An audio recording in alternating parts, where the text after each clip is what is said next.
Whether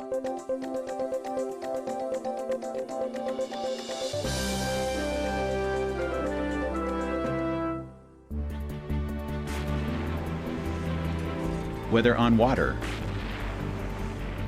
or in the air, the mission of the United States Navy is to defend our nation with combat-ready naval forces. For helicopter and fighter jet squadrons home ported in the mid-Atlantic, the Long Shoal Naval Ordnance Area is an essential strike warfare training range.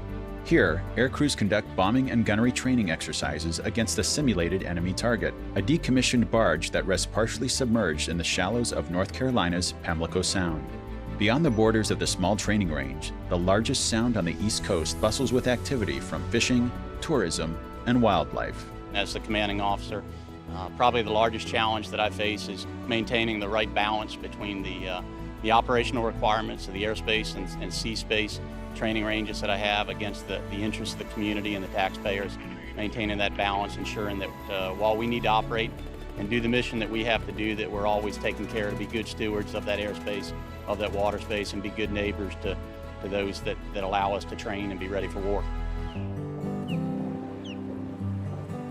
There's not just one particular way that the Pamlico Sound's in use. Local watermen that fish off these lands and have done it for generations. Kayaking, sailing, ecotourism, recreational sports fishermen, visitors that come down just to look for a nice vista.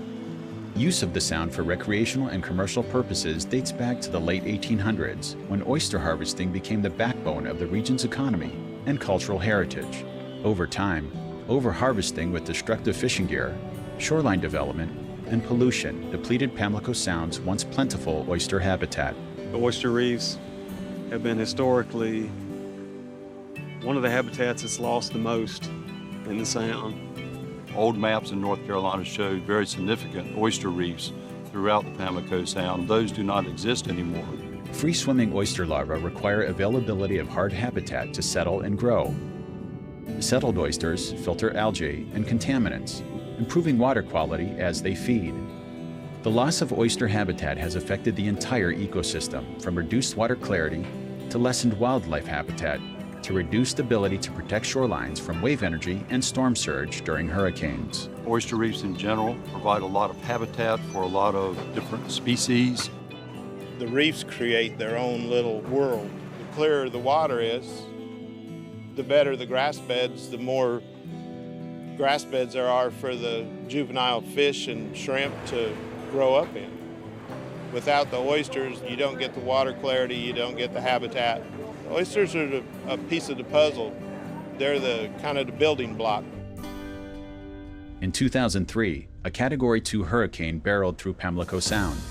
High winds, rain, and storm surge devastated the natural environment and destroyed homes, buildings, and other structures, including the Navy's Long Shoal barge target. The range was closed following Hurricane Isabel, which came through, made landfall about 15 miles south of the range and destroyed the target that was there. We lost a huge resource when that happened. We lost capacity and the ability to train our aviators. Restrict Area 5313 Alpha is where we're going to find our threat representative target. With training capacity lost, the Navy had a critical need to replace the target. There is oyster reefs being built along the littoral area, so we'll primarily be conducting our run-ins from the southwest. As required by environmental laws, the Navy conducted an environmental assessment to analyze potential impacts of sinking a new barge target and resuming training on the range.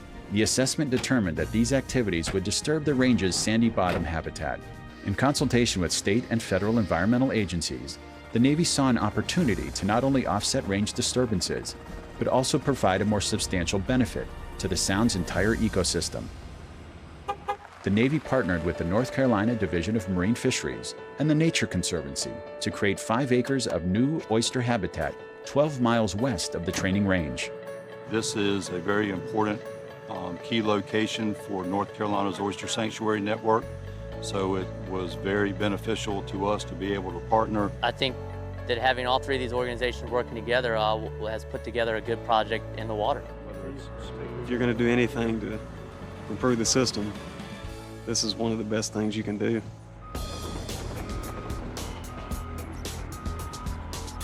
The Oyster Sanctuary is built by laying a series of 3,500-pound cement reef balls in a series of grid patterns on the Sound's sandy bottom. reef balls are carefully stacked on the deck of the Division of Marine Fisheries barge and then taken out to their new home.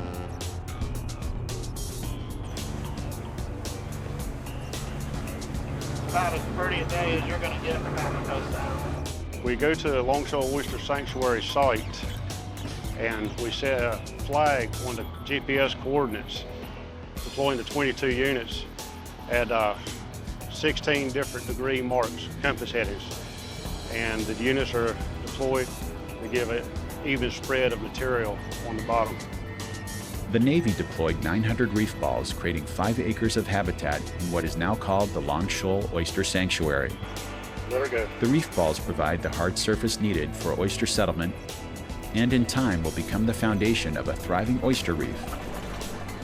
Scientific surveys will be conducted regularly to measure oyster growth within the sanctuary. Destructive fishing gear and over-harvesting is prohibited within the sanctuaries. When we dive on these reefs, we document everything we find. The monitoring includes a series of square meter samples of the sanctuary surface to see just how well the reefs are developing over time. I'm very pleased to actually work on projects like this that can hopefully, benefit not only, water quality efforts and keeping our estuarine things, but also providing structure and habitat for finfish, allowing people to have the ability to fish off of these structures. So not only do oysters provide the environmental, biological benefits, but they also help preserve the culture of coastal North Carolina and the commercial fishermen that depend on it. I think what the Navy do is a really good thing, holding themselves to the same, if not a higher standard than the private sector, and it's good stewardship and it's a good example. A new target barge is now moored within the Long Shoal Naval Ordnance Area. By using non-explosive ordnance and training at a safe distance from the new oyster reef, North Carolina has expanded its oyster sanctuary system, and the Navy's mission of maintaining combat readiness has begun again at the Long Shoal Range. Preserving the Longshore Naval Ordnance Area and the resources that we have down there available to our pilots is a resource that we never want to lose. But there's a give and take involved with what we do and what we need in order to be able to do the job and the mission that we do. And I'm proud that we're able to give a little back to the community and to the environment. The primary mission of the United States Navy is to man, train, and equip combat-ready naval forces, capable of winning wars, deterring aggression, and maintaining freedom of the seas. The Navy is committed to being a good steward of the sea while maintaining military readiness. Navy scientists and environmental planners support the Navy's mission and environmental commitments by preparing environmental planning documents, managing a comprehensive marine species monitoring program, and designing and executing numerous other environmental stewardship projects sponsored by the United States Fleet Forces Command.